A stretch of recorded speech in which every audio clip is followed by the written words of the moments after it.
Every single day we're all making choices that literally build our future. But what if the most important choice isn't what we decide, but how we decide? Today, we're going to break down the art of decision making and turn it from something that causes a ton of stress into what might just be your most powerful skill. You know that feeling, right? You're stuck at a crossroads. Maybe it's a huge career move or a big personal dilemma, and it can feel totally paralyzing. We go back and forth, we worry about what might happen, and sometimes we get so overwhelmed that we just do nothing. But here's a wild thought. What if the biggest mistake isn't making the wrong choice, but making no choice at all? And this idea right here is a total game changer. Choosing not to choose, that is still a choice. It's basically a decision to let things just happen to you or to let other people call the shots.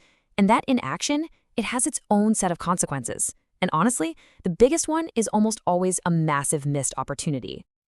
So why is this skill so ridiculously important? Because making great decisions isn't about getting lucky. Nope, it's a system. It's a process you can actually learn. And the effects? They build on each other over time, touching every single part of your life. Just think about that ripple effect for a second. One smart decision about your job can skyrocket your career. A really thoughtful choice in a relationship can build so much trust. A disciplined call with your finances, that creates security for years. See, every good choice opens up new doors, while just one bad one can make you spend months or even years just clawing your way back to where you started.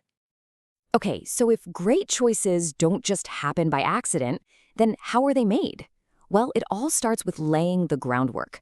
This is the part where we stop just worrying about a decision and start actively engineering a great outcome.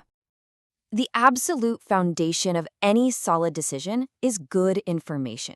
You've got to have the right materials to build with. It's really the difference between trying to find your way with a super clear map versus just wandering around in the dark, guessing which path to take. Now, gathering that info the smart way means getting the hard data for sure, but also talking to people who've been there before. But, and this is so important, you have to avoid what they call analysis paralysis. The goal isn't to know absolutely everything. The goal is to know what actually matters for this one specific choice. All right, with your information in hand, it is time to put everything on the scales. And this isn't about some vague feeling. It's a system. For every single option you have, you are going to clearly map out the potential good stuff against the potential bad stuff. Let's take that career move example. It is so easy to get caught up in the excitement, like, ooh, this new job sounds so cool. But a much better way to do it is to break it down. What's the real financial impact? What are the actual opportunities for growth? And how does this affect my life when I'm not at work? Answering those questions up front is your best defense against looking back later with regret. Now, here's one of my favorite steps in this whole process, because it's so empowering.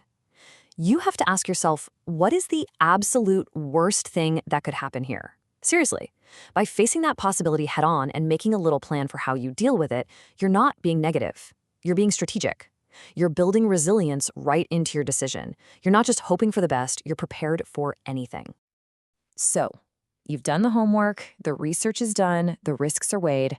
Now, it's time for that moment of truth.